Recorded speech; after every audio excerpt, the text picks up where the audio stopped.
Bonjour, Bandeko Balandi, Naomi Barcelone TV. Il y a boss de boss RK Mouchanga et puis Naomi Barcelone. Babi, merci beaucoup de nous avoir branché scotché. Il y a Rolanda toujours chaîne Nabino de Bomissana Rolanda. Et le lot dans la commentaire et belor salate. Vous avez dit moment où tous en haut, l'objet tous qui na mort, qui au monde événement. Et le lot tous jour il y a enterrement. Donc tu y es, le lot en direct il y a stade des martyrs. On a enterrement et a fait une affaire de Kambala. Donc sans plus tarder. Déjà dans le côte à Naomi Barcelone, on a monnier déjà commis. Barcelone, il y a rapide sur la mouquet. Sur la mouquet. Barcelone, bonjour.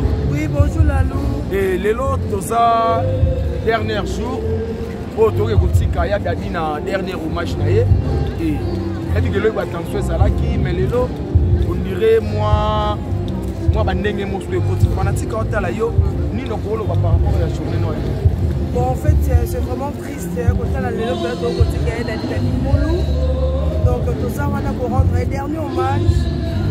Ah, il y a des Kambala, rien à dire, mais incroyable. Donc, les gens qui cette année dans votre mère, et comme il vraiment réalité, il y a des vidéos qu'on a eu. Au lit, il y a des kimia, Zambé Azanaye. On a dit ma pembe parce qu'il y a parce qu'il y a bien des amis à Sola, il y a un mot qui a rendu à mériter il est autour de la télé noire. Le moteur m'a permis et la netine et la télé. C'est ça. C'est bon, merci dans Barcelone, qui est déjà on a reçu. Il y a Chocho, tout ça en direct du stade. Donc, pendant qu'ils sont là, et puis, dans les caractères, il sera déjà maintenant. Les nez d'Okende.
Nous allons continuer avec vous.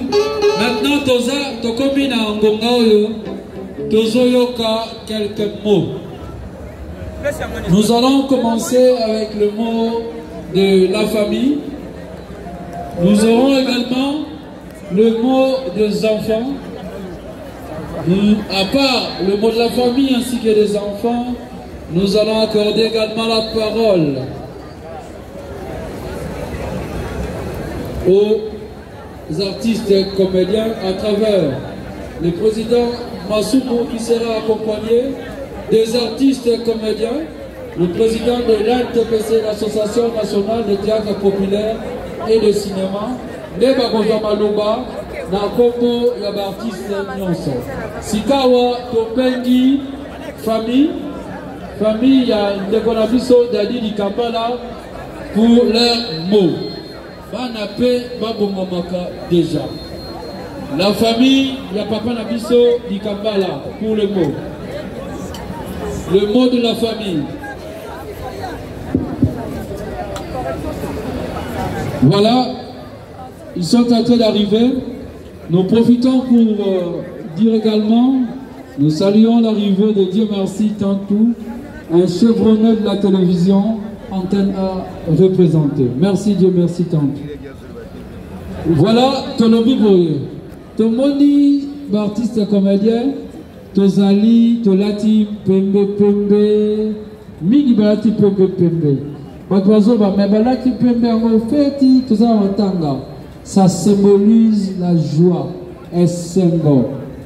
Oyo, Dadi di Kambala, on est incarné. Lui, c'était la joie. Et lui, lui, c'était ça. C'était la joie. Et ça, manière, peu d'artistes et comédiens, va rendre hommage. Il y a un moment, il va de Konabiso, il y a un moment, l'artiste qui va à Jehovah. Sifa, le quoi, habillé en blanc, Sifa, merci beaucoup.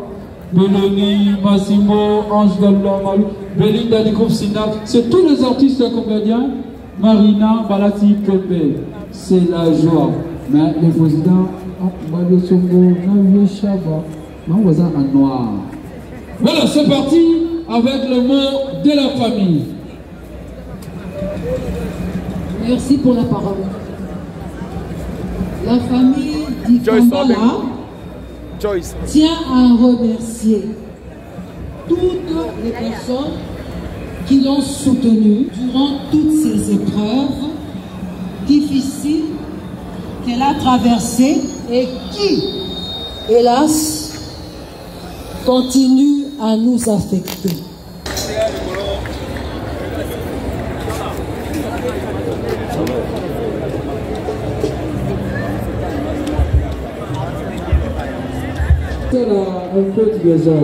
Merci d'être là, Lolo Bélé. Voilà, nous continuons. Maintenant, nous appelons les enfants.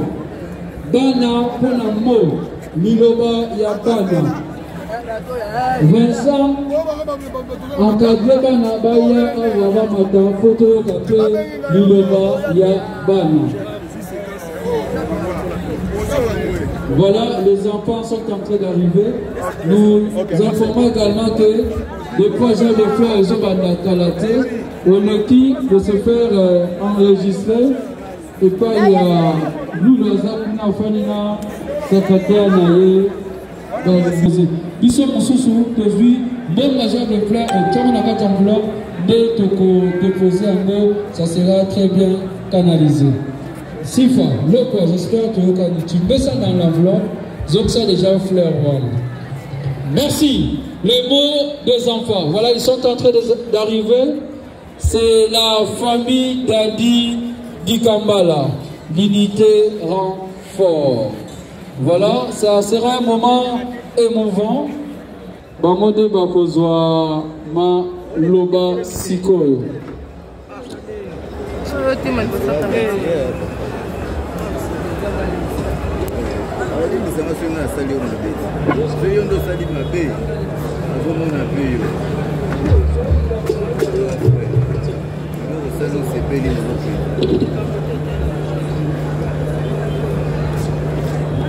Voilà, nous demandons à José Mboukou de passer rapidement à Sima Podium pour une communication des enfants. José Mboukou.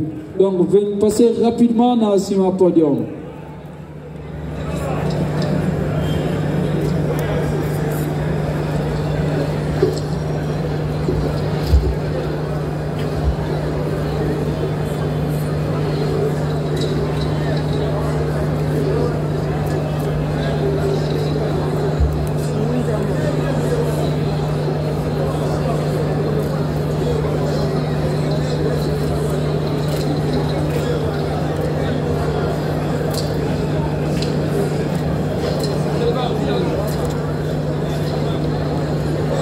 Mesdames, Mesdemoiselles et Messieurs, c'est avec un cœur rempli de tristesse que la famille Dikambala et sa famille artistique accompagnent en terre l'un de leurs. Nous, enfants de papa Dadi Dikambala, avons observé avec reconnaissance et humilité les interventions tant matérielles, financières que morales des différentes personnalités de notre pays venues nous assister dans ce moment difficile. Au nom de tous mes frères et sœurs et en mon nom personnel, je vous remercie infiniment pour ce geste. Vos envois de fleurs, vos mots chaleureux, votre présence, tant d'affection que nous ne saurions oublier. Vous avoir et vous savoir à nos côtés aura apporté un réconfort que nous avions besoin pour affronter ce moment douloureux et inattendu. Se sentir soutenu et accompagné par vous témoigne pour nous une marque d'affection et de sympathie qui est gravée dans notre cœur. Nous sommes tous là aujourd'hui, Papa Dadi, ta famille, tes amis et connaissances, et tous ceux qui ont eu suffisamment le temps de t'approcher pour apprécier l'étendue de ta personnalité et de ta bonté. Nous sommes là pour te dire adieu à toi qui pars avant nous, tout en rappelant à l'assemblée autour de toi que nous sommes qu'une infime partie de l'univers, une particule qui brille un temps puis s'éteint. Aussi qu'il faut jouir de chaque minute que nous passons sur cette terre. Nous sommes dans les mois de parler de toi, papa, toi le bon papa de ton vivant, l'homme généreux qui savait cultiver et entretenir l'amour, la fraternité et l'amitié. Rappelant souvent la joie autour de toi, en blaguant même sur ton lit d'hôpital avec les infirmiers et ceux qui ont eu l'occasion de te voir à la dernière minute avant ton décès. Dans ce train qui t'emporte, il y a tout un wagon des pensées et des fleurs que nous, ta famille notamment, ta femme, tes enfants, tes frères et sœurs, tes parents et ta famille artistique t'offront. Mais nous gardons ton sourire, ta bonne humeur et ta gentillesse pour toujours au fond de notre cœur. Cependant, pour nous qui restons, tu laisses un vide immense. Comment ne pas regretter l'ami fidèle, père aimant, fils modèle, le collègue agréable et joyeux que tu as toujours été. Je ne saurais terminer mon propos sans pourtant dire comme l'écrivain français Roland, chacun porte au fond de lui comme un petit cimetière de ceux qu'il a aimés. Aujourd'hui, tu viens de prendre ta place parmi ces êtres chers à nos prédécesseurs. Adieu, Papa Dadi. Nous ne t'oublierons jamais. Nous sommes tous passagers d'une même destination finale, chacun en son temps. Je vous remercie.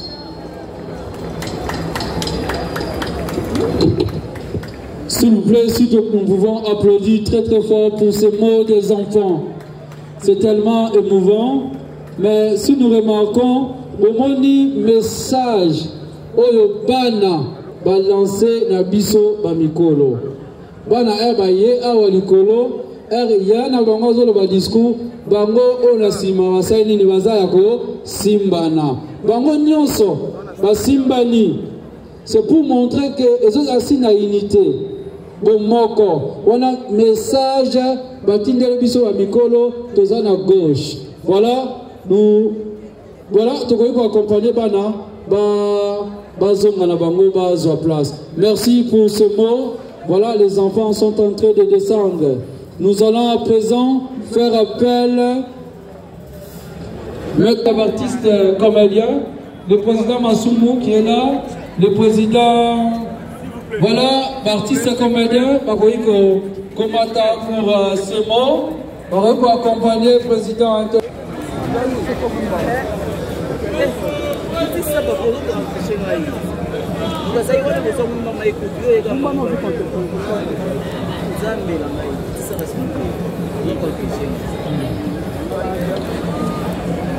Bien. Le président Petoza est belé.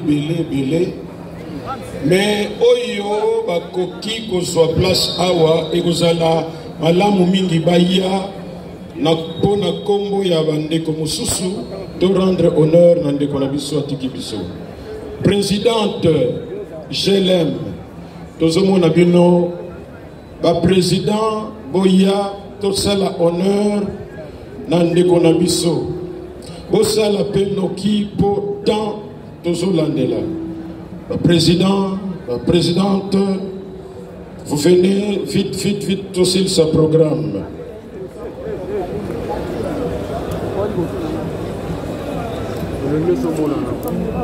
Espace Zalina Nokoto Yawa, Bomata, président Ali, Makamwa Bakolo, Izalité, ma jeune, Mikolo. Tout le monde est artiste.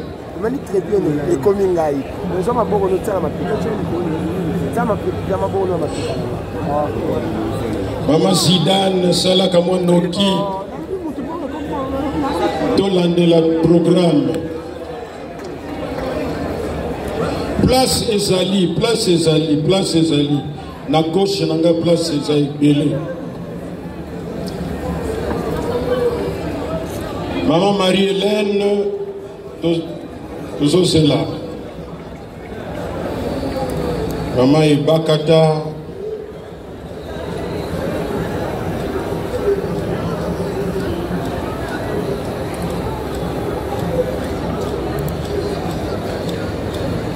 Papa Delta Force. Place Zalina nous, Bangate. Voilà, la montée, il y a Meta, artiste diaspora. Meta, la merveille.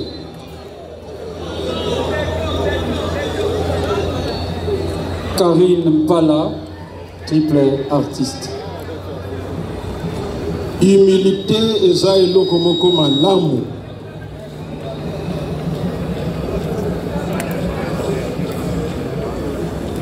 Voilà, Pico qui représente le phénomène Esobe. Bon, lelo ndenge tosangani ezalaki idée biso tozalaki nango po tosala yango le 27 mars. Pour le 27 mars ezali journée internationale de théâtre. Tobanda qui déjà préparé yango pour le 27 mars tokosala événement jamais réalisé na RDC au niveau de la mobilisation d'artistes comédiens et organisation na bango. Tokataki po sango ya mabe eyelaki biso sango ya mawa ya ndeko na biso dadi oyo aza kozala na biso pe elongo. Donc lelo eza mokolo ya mawa mingi po ndeko na biso oyo atiki biso alandaki voix oyo nzambe atracelaki ye. Yango wana bomoni ke ntango akoti na monde ya théâtre pe basérie na ndenge aza kolinga yango pe aza kosala yango pe ayebaki pourquoi ayaki na monde yango aza kosala mosala na ye na ndenge koki pe à convaincre public. Et ça n'arrive pas souvent. Pour au coquille de banda 30 ans, 40 ans, 50 ans, mais aussi marqué dans le PT. Attends l'action à la télévision. Donc, dès qu'on a besoin d'adi, à Sali, Oyo, à Kokaki Kosala, P, dans le Penzamba lobby que Ekoki, P, Ekoki, Yangwana Tosali Awa. lokola tokoki koloba eloko moko te na volonté ya Nzambe topesi kaka merci na Nzambe ndenge asali makambo na ye ndenge alingelaki. Mais na niveau na biso ya musala na biso toza na trou munene parce que Dadi azalaki na lignée ya moko na biso amarkaka pe histoire ya musala na biso ebale mondial ye pe azalaki na bakombo ebele ebale mondial mfumu Kinlaza bakombo ebele mwana mbenza mfumu na donc bakombo ebele ndenge pe Dadi alandi. Donc tango Dadi ebale mondial atiki biso mutu ya bandaki yango deja ezalaki ndeko na biso Mundueri atiki biso Dadi azi flambeau wana pe a défendre yango soki otali Dadi vraiment idée ya ebale mondial eyeli yo tala que Dadi atiki biso donc idée ya ebale mondial toyebi te soki nani akoya kozongisila biso yango. Alors tozo silisa kaka mpona kopesa merci mingi na famille. Je sais que ma problème ezangaka te, mais comme on dit c'est mieux la fin ya eloko que ebandeli nango. Donc merci na famille tozo encourager famille Mobimba surtout bana oyo bakozoba occasion d'une manière ou d'une autre mpona koede bana mpo ezala kaka mbongo te okoki mpe kocontribue ya kofaire inscrire mwana moko na ekole moko boye selon baaptitude ya mwana. Donc il y a plusieurs moyens ya koede bana. Tozopesa merci mingi na baartiste comédien nyonso pour l'unité de vue. Atako babémol Mike et Kokaki Kozala, mais du moins on se bat et on va continuer à se battre pour que Batuna Batu Bayeba que nous sommes dans un monde où nous exerçons Musala Moko Oyezo Senga Tozala na discipline Moko vision pe Moko pour Musala na biso ekende di boso soki tozo kanisa te to bunda te biso moko pona ko bongisa to swambanu na musala o tozo sala lokola pe to sala na pension te, et bien à la fin et sala kaka donc faisons un effort to soit un système il y a l'unité dans la diversité. On sait l'unité c'est que nous voulons. Et nous on dit toujours qu'il y a que ça, mais comme on dit, na ba accessoire, na ba tubakoki, na ba ngope, ko sala na kamwa ba idée, ba koki ko sala ba idée. Mais to yebaka l'essentiel, to yebaka protéger ba misala na biso. Je demande pour la dernière fois, momoni ndeko na biso Dadi awuti kotika biso. Asali musala mingi. Tosenga pe lelo susu nazo senga et puis Nzambe asalisa biso que lelo eza la dernière fois tozokuta na pona bibembe vraiment o bandeko bazo bela Nzambe asala tout à guérir bango parce que nous avons besoin de travailler pour le pays yango wana ndeko na biso Dadi azalaki pe na ba réunion pour ANTPC to sala ka ba réunion pour nous sensibiliser batuna makambo etali musala. Soki azalaki na Sokoda, mwasi na ye na bana, tous les 6 mois, balingaki bakende kotusha kambongo. Pour chaque jour, na ba réunion ANTPC, toujours c'est un artiste et comédien, bakende ko s'affilier na Sokoda. On ne sait jamais. Mais biso parfois. J'espère que mbala oyo boko yoka et que boko kende pour que pendant que vous vivez, on gagne pour le musala na yo le peu qu'on peut donner et ça l'isaka. Ce qui peut au tiki mokilio yo moi si na bana va continuer à bénéficier na ba droit d'auteur, ba droit voisin. Je ne sais pas combien de fois il faut na lobango le souci. Merci mingi pour nos artistes comédiens, pour la mobilisation, pour la discipline.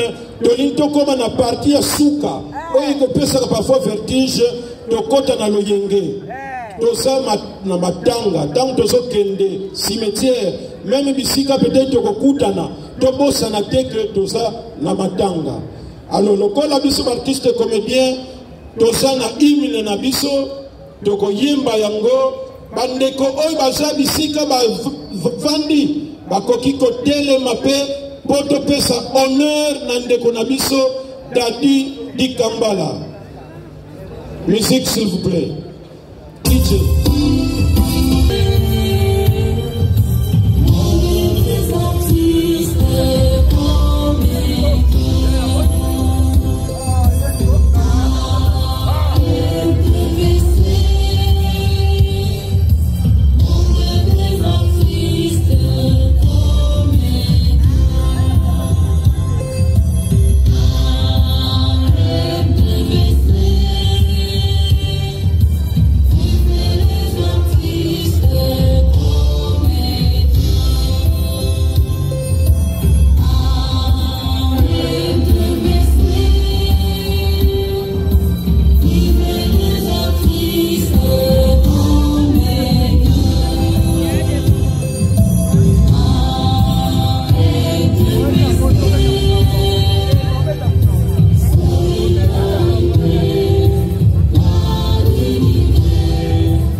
Merci beaucoup.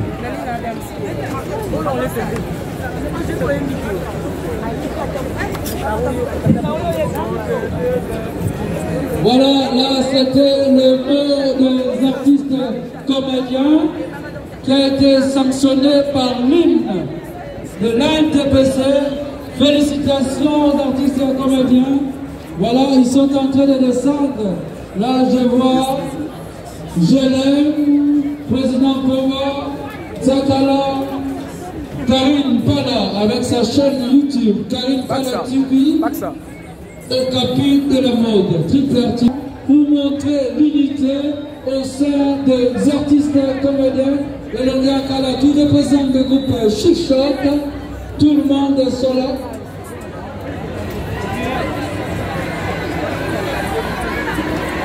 Merci à Tcheko, président Tcheko, Yokason, Delta France, le groupe super représenté Sina par Belinda, merci d'être là.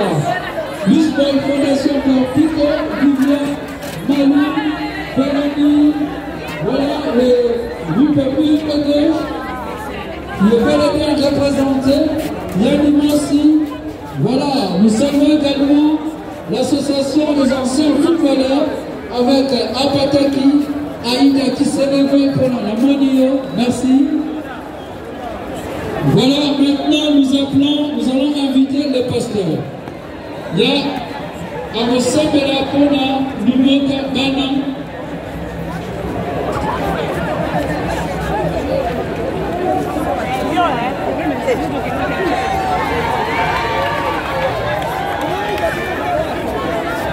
Voilà le groupe Adjana qui est suivi par l'info.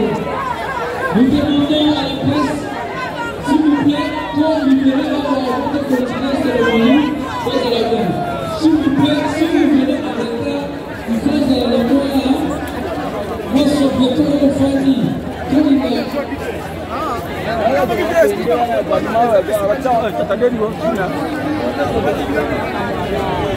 voilà, nous demandons, s'il vous plaît, artiste Yoko d'abord. Si vous voulez représenter au micro pour l'interview, au nom de Souka.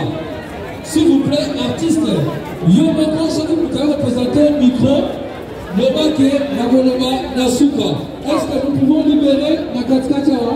Toi, libérer pour te continuer. Toi, je dépose déjà de fleurs dans 5 minutes. Moi, sur la mission, on va libérer avant. On a de continuer. Voilà, s'il vous plaît, avant de continuer, pour nous donner un awa pour continuer. Merci à tous pour vivre notre plan. S'il vous plaît, merci. Le groupe Océan, le V12, le président.